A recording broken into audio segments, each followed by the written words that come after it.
Erev Tov Rabotai. We are continuing with our Mishna Yomi Masechet Terumot. We're up to Perek Bet Mishnah Bet. Today's Mishnah should be Leilu Nishmat Neria ben Tzvedlana Aranbayev and Eliyahu ben Burcha Israelov Minuchatam Began Eden. Amen. After discussing in yesterday's Mishnah the designation of Tahol produce as Terumah for Tameh produce, the Mishnah today is going to deal with the opposite case, designating Tameh produce as Terumah for Tahol produce. En tomin min tameh ala tahor. The Mishnah says one may not separate terumah from tameh produce for tahor produce, because instead of giving the kohen tahor produce which he can eat, you end up giving him tameh produce which he cannot eat. Now the Mefarshim explain terumah that is tameh cannot be eaten by anyone, even a kohen. It has to be burned. However, a kohen cannot benefit from burning it. For example, you can use it to fuel a fire for cooking. Now it's forbidden to designate tameh produce as terumah for tahor produce, because it causes a loss to the Kohen who receives it because he cannot eat it.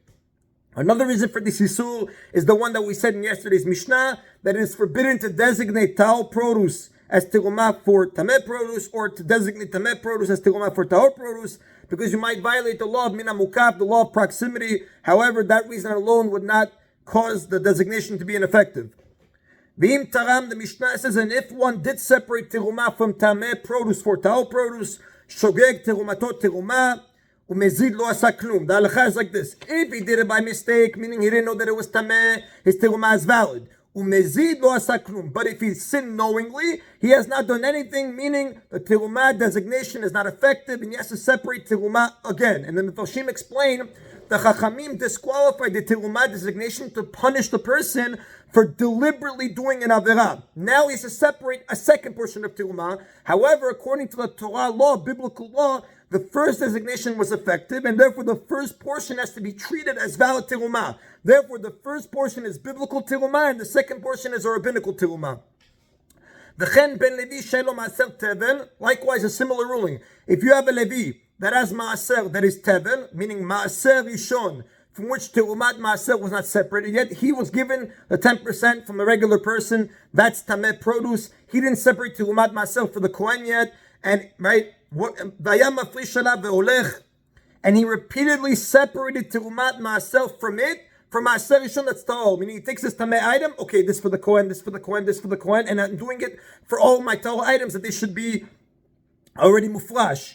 Right? So the Levi is designating a portion of his maaser rishon as terumat maaser for other maaser rishon that he has, and he did it several times. Shogeg ma she'asa asui, shogeg ma she'asa asui, mezid lo asa klum. The halacha is like this: if he did it by mistake, meaning he didn't know that it was tameh, whatever he did is done, meaning the terumat maaser is valid. Now, since the Levi was repeatedly separating terumat maaser from its produce, he should have realized over time that it was tameh. But the Mishnah is teaching us, and nevertheless we believe him to say that he always thought it was tahor. But if he sinned knowingly, he has not done anything, meaning his terumat maaser designation is not effective, and he has to separate terumat maaser again. Now, according to this Tana, if a person designates tameh produce for tahor produce by mistake, b'diavad, the designation is effective.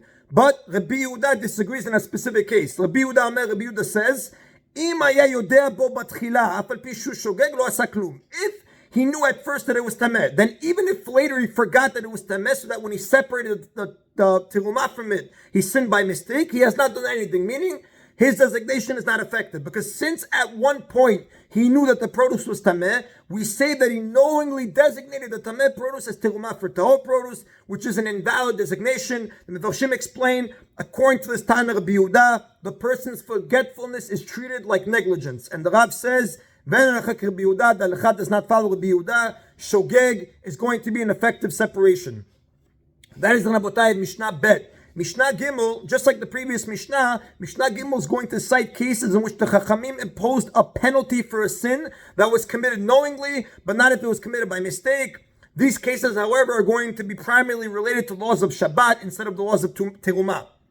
Hamadbil kelim b'Shabbat. If someone immersed tameh utensils in a mikveh on Shabbat in order to make them tahor, which is forbidden on Shabbat, the Mefarshim explain, immersing a tameh utensil is similar to repairing a broken utensil, which is prohibited on Shabbat.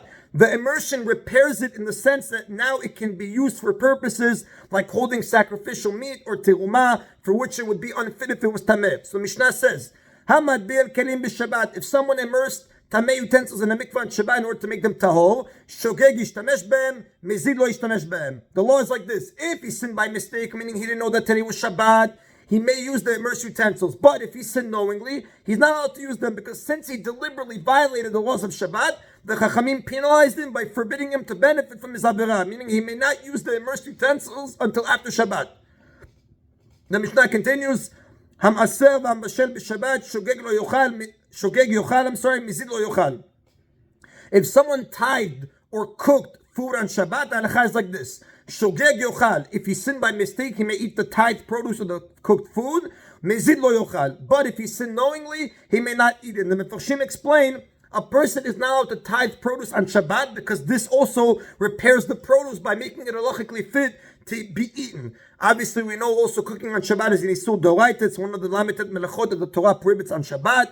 But again, shogeg, rabbis allowed. Mezid, the rabbis do not allow you to eat it.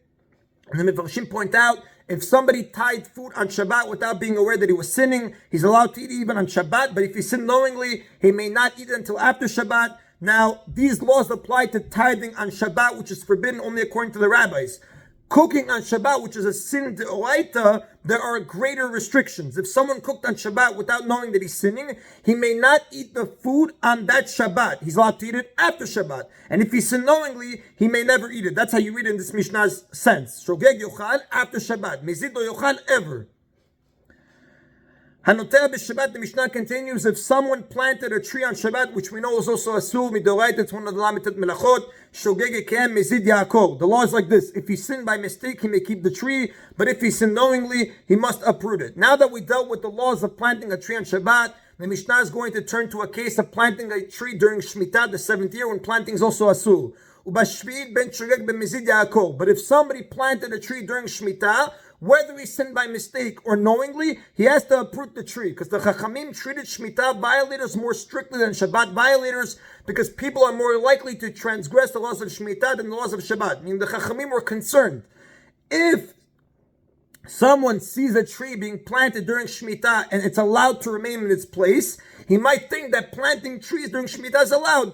To prevent people from making this mistake, the Chachamim required the tree to be uprooted. And that is in Abotai of today's Mishna Yomi. Baruch Adonai Le'olam. Amen v'amen.